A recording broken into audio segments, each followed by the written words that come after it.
lives are marked by both triumph and sorrow. When disappointment is prolonged, hardship is difficult to endure. But when we put our trust in God's sovereign control, we can experience peace regardless of our situation.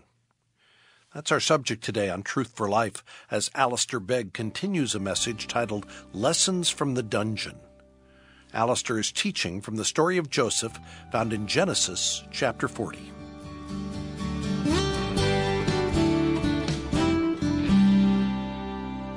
Now, the fourth lesson that we learn from the dungeon is the other side of the coin. It lifts our spirits a little because we move away from preparing for death to celebrating life. Indeed, celebrating a birthday.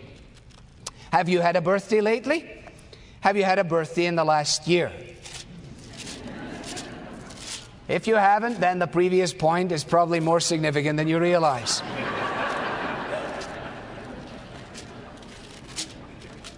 Goodness, it's over a year now and I haven't had a birthday. Christians of all people ought to be able to have parties. Really good parties. Not mediocre, boring parties, fantastic parties.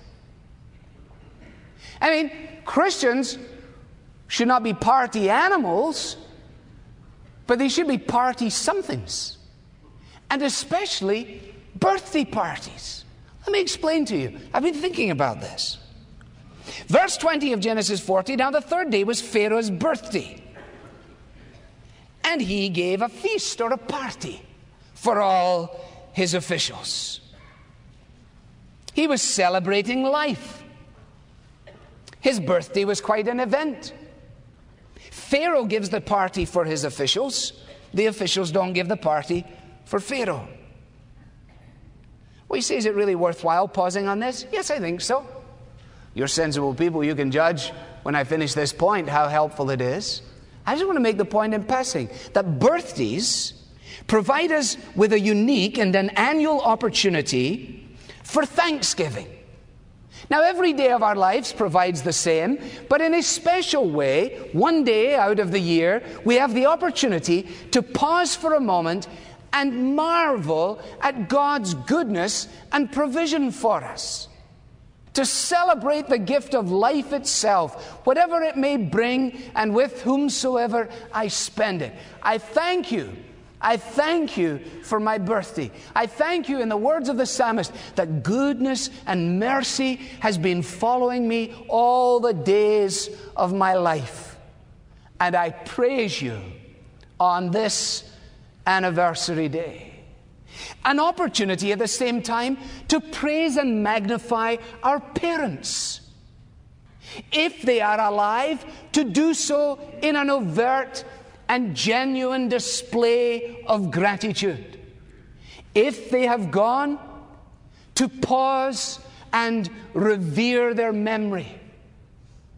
That in the providence of God, He put things together in such a way in my own life that some wee guy called John at a church picnic checking out the girls finds a girl called Louise, is struck by her animated commitment in the sport events, is struck by the hilarity of her laughter, and says, you know, I fancy her, and gets close and closer and closer, and so close they start producing offspring. And so I get to have birthdays. I want them to know how thankful I am. Because the Solomon, in all of his wisdom, he makes this clear. Our parents are always worthy of our honor, says Moses in the Decalogue. But the word in Proverbs is also so wonderfully clear in relationship to this. Proverbs chapter 23 and verse 24. The father of a righteous man has great joy. He who has a wise son delights in him. May your mother and your father be glad. May she who gave you birth rejoice. Every day, but particularly on your birthday. To give cause to your parents to thank God for the provision that He has made in the gift of their children. So then on my birthday, to celebrate God's provision, to celebrate the joy of family life and the gift of my parents, and thirdly, to celebrate my friends, those whom God has given me in my life. Proverbs 17:17, a friend loves at all times, and a brother is born for adversity. You got one friend in your life, you're rich. You've heard me say that 50 times. I say it every time because I believe it. One friend. I'm not talking casual acquaintances. I'm not talking somebody who knows you or took a trip with you. I'm talking about one person with whom you can bare your soul and know that they won't turn it into a prayer chain request. To whom you can confess your sins and know that they won't take a megaphone and use it as an opportunity for public display. Before whom you can acknowledge your fears and your failures and your disquiets and your discouragements and know that they will get where you are. A friend loves at all times, and a brother is born for adversity. And on your birthday, be thankful if you've got a friend. 18:24 of Proverbs. A man of many companions may come to ruin, but there's a friend who sticks closer than a brother. Proverbs 27 and verse 6. Wounds from a friend can be trusted, but an enemy multiplies kisses. So then, on our birthday, we ought to celebrate the fact of our existence, our preservation, our family, our privileges, our joys in earthly pilgrimage. Our birthdays are not to be a morbid preoccupation with bones. Let us be done with giving Hallmark any money for those silly cards that talk about, oh, well, now you're 40, you're on the way out. Oh, well, now you're 50, poor old guy. Oh, well, now you're 60, one foot on a banana skin, the other in the grave. Let the pagans send those cards. Let them buy those cards. Let us acknowledge on our birthdays the difference that Jesus makes to that day and to every day. Who was it sang this song? Some girl. It's my birthday and I'll cry if I want to, cry if I want to, cry if I want to, na na na na na na na. And that's pretty well it. On the one hand, oh, it's my birthday, you know. Look at this. Look at this. Look at this. Look. Or on the other hand, it's my birthday. Hey, look at all my stuff. Do you see the stuff? John Calvin, he hits it right on the head, as he is wont to do. Such is the depravity of the world that it greatly distorts those things which formerly were honestly instituted by our fathers into contrary corruptions. Now there's a sentence for you. What he is saying is this: things that started off good, we foul them up. Thus, by a vicious practice, it has become common for nearly all to abandon themselves to luxury and wantonness on their birthday. To abandon themselves to luxury and wantonness on their birthday. What do you want for your birthday, Dad? I want a kiss, I want a hug, you know, I want 6 Snickers bars. I don't know. Nothing much, right? Because when you pare it down to the essentials. In short, they keep up the memory of God as the author of their life in such a manner as if it were their set purpose to forget Him. So we celebrate our birthdays as if we made ourselves when we know we didn't. To celebrate our birthdays in isolation from those who are nearest and dearest and closest and most to us, as if somehow or another they are now irrelevant with the passing of time. And we may even celebrate our birthdays in the absence of those who have been prepared to wound us for our good. And we're so silly as to go and get a crowd of people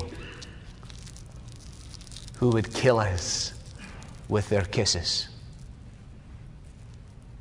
That's a wee lesson then from the dungeon about how to have a happy birthday.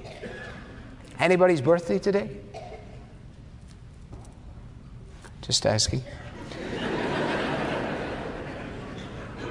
The second last lesson from the dungeon is a lesson on dealing with disappointment, dealing with unfulfilled hopes. Do you have things in your life that have been unfulfilled, desires and dreams you've had and hoped for?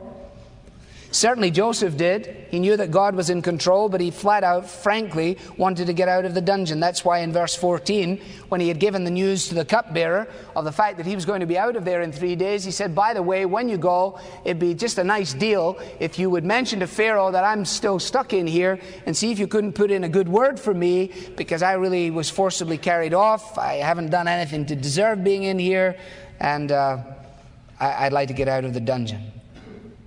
Now look at verse 23 of the chapter, the last verse of the chapter. The chief cupbearer, however, did not remember Joseph. He forgot him. Forgot him. I imagine that he left the dungeon, shook hands with everybody, said, thanks, it's been nice knowing you. I'm out of here. And had a wee greeting for each one of them. He grabbed Joseph by the hand. He said, Joseph, you can expect to hear from me. I listened to what you said. I heard you. I'm your man, Joe. Somebody said that to you about a business deal in the last 6 months? You're still waiting for the phone to ring? You're dating a guy in your college years, and he told you, I'm your guy. You can expect to hear from me. You never heard from him again. How do we deal with the disappointment of unfulfilled dreams? How do we deal with the disappointment that is caused by people who just flat out let us down? Because that's exactly what the chap did. And Joseph, if we would imagine the scene to any degree with accuracy, we can only assume that there was a great expectation in his heart. And that in the early days, after the cupbearer had been released, everybody that came rattling at the door of the dungeon would presumably lift the spirits within Joseph, and he'd be saying to himself, whoever it is that's coming round the bend, they'll be from the cupbearer, because I'm going to be out of here. If we advanced it into contemporary terms, he'd be saying, if the phone rings, don't touch it, it'll be for me. That'll be for me. And the first one wasn't, and the second one wasn't, and the third one wasn't, and a week passed, and 2 weeks passed, and a month passed, and 2 months passed, 3, 4, 5, 6, 7, 8, 9, and everybody in the dungeon, including Joseph, knew there's not going to be a call from the cupbearer. Well, it's one thing to be on the receiving end of such disappointment. It's another thing to be the initiator of such disappointment. We can all identify with this. People fail us and let us down. That is an axiom of life. Things that we think are going to go differently don't happen as we anticipate. Even the best of people prove to be a disappointment to us. And why would we be surprised? Because we in turn prove to be a disappointment to others. Alas, the project's incomplete. Alas, the unfulfilled promises. But what does it teach us? It teaches us an essential truth of life. Expressed graphically in the words of Jeremiah when he says, cursed is the one who trusts in man, who depends on flesh for his strength. If you're relying on a man or on a woman, you're relying on the wrong thing. You say, oh yeah, but I'm relying on my wife. It's okay to rely on my wife. Well, yes, it is within a certain framework. But ultimately, you're relying on God. Why? Because your wife can't breathe unless God gives her the breath to breathe. So our reliance is on God. People are secondary causes of His provision for us. But God is the ultimate occasion of our praise, and He's the ultimate source of our confidence. And any misdirection of our gaze will lead to great disappointment and great pain. And that is the only way in which, loved ones, you will be able to deal with undue criticism and that which comes your way. The hymn writer says with great realism, Some will love thee, some will hate thee, some will praise thee, some will slight. Cease from man and look above thee. Trust in God and do the right. And that was another time that Joseph had to learn the lesson. How many times was he going to learn it? He relies on his dad, and his dad sends him on a journey, and he doesn't see him for another 20 years. He relies on the fact that his brothers might have changed their minds, and maybe they were speaking to him. They strip him bare and throw him in a hole in the ground and sell him into a relationship in Egypt. He relies on the potential of Potiphar, who now has taken him under his control and given him freedom in all the house. And suddenly he's on the receiving end of unjust accusation, and he's thrown once again into a foul dungeon. And in the foul dungeon, he says to the cupbearer, now when you get out of here, look after me. I'd like to get out of here too. And he is forced to believe that he'll do it, and he doesn't do it. And what does he have to learn all over again? The same thing that you and I have to learn all over again. The final lesson from the dungeon, which is this: learning to rest in God's faithfulness. Learning to rest in God's faithfulness. He is the only unfailing one. He is the only one who is true to his word on every occasion. Some trust in chariots, some in horses. But says the psalmist, we trust in the name of the living God. It appeared to Joseph that he had been forgotten. He had been forgotten by the cupbearer, but he had not been forgotten by his Lord and Master. Have you been forgotten by someone in your life? Have you been forgotten by someone in the immediacy of these last few days? You feel as though you've taken a spike to your shins in the run of life. You feel as though you've taken one too many elbows to your rib cage. When is it where you disrobe for the evening? Your body is battered by friendly fire from those around you. What do? Look away from man. Look up. When you feel as though your prayers are like the guy's mailbox across the street who went on a trip and never told any of the neighbors, and it's just lying there day after day, going nowhere, meaning nothing. When you feel your prayers are just like that there is no answer, that you are forgotten. When you feel that you're straining at the oars in the lake of life, and the wind is against you, and the waves are rising, and the boat is tossing, what do? Well, I only know one thing to do. I go back to my Bible. It's the only thing I've got. And I go and I look up verses. And I look up this: the Lord is the everlasting God. That's good. The creator of the ends of the earth. He's powerful. He will not grow tired or weary. His understanding no one can fathom. He gives strength to the weary. Okay?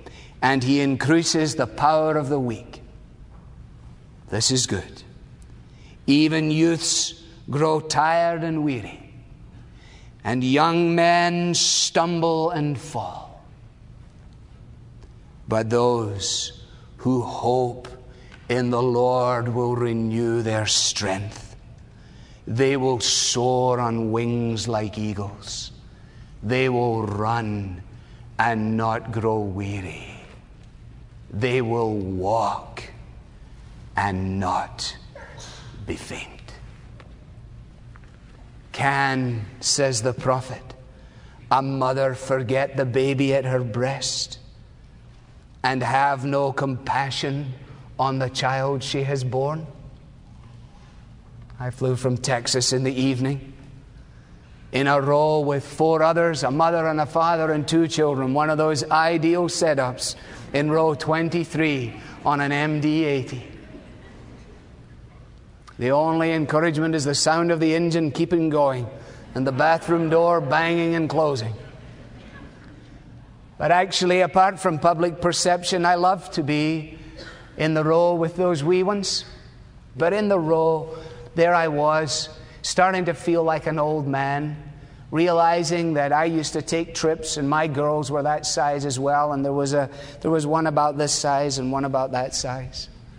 And the weest one was closest to me and closest to her mom. And her mom said, we're going to fly, and would you like to look out the window, and would you like to sit in your seat? No. Well, you're going to sit in your seat. And so it went. You know the whole thing. And then eventually, in the course of it all, she gathers this wee thing up, and she brings her in, I guess, her breast, and nestled in underneath her chin.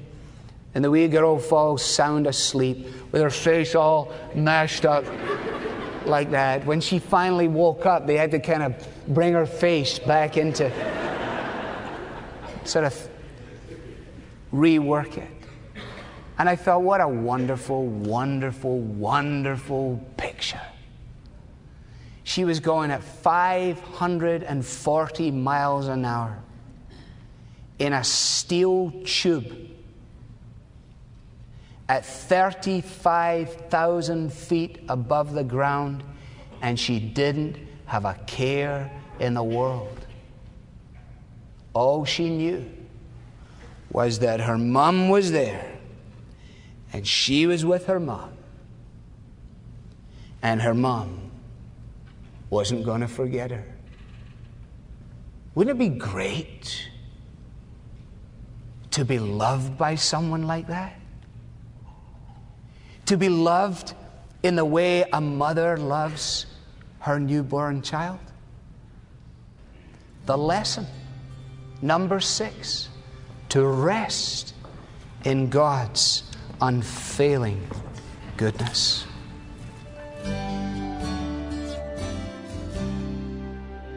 A comforting picture of God's love from Alistair Begg and Truth for Life. Today's program is the 4th and final installment of a message titled Lessons from the Dungeon from our series called The Hand of God. In the event that you missed any part of this study, you can find all of the previous programs online free of charge at truthforlife.org.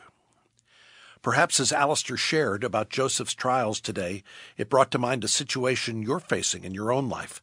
Maybe you've suffered injustice or have been forgotten by a friend who promised to stand by you.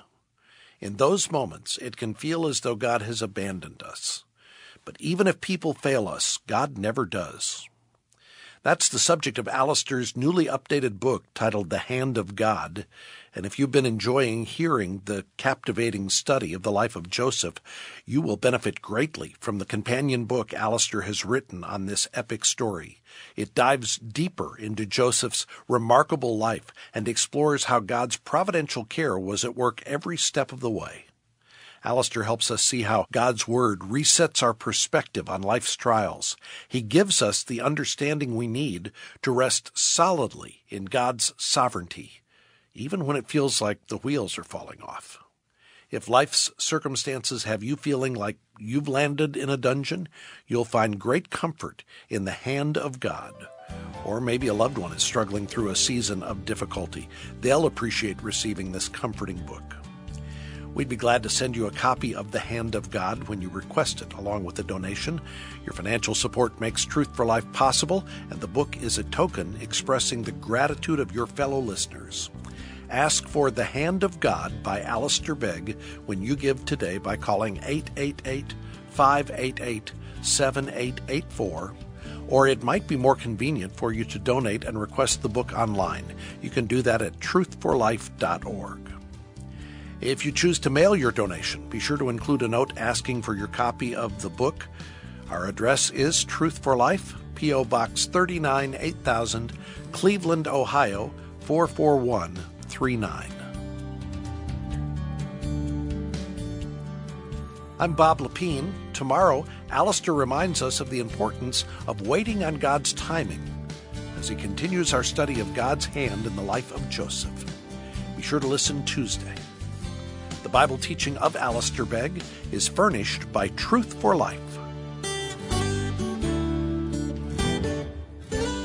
where the learning is for living.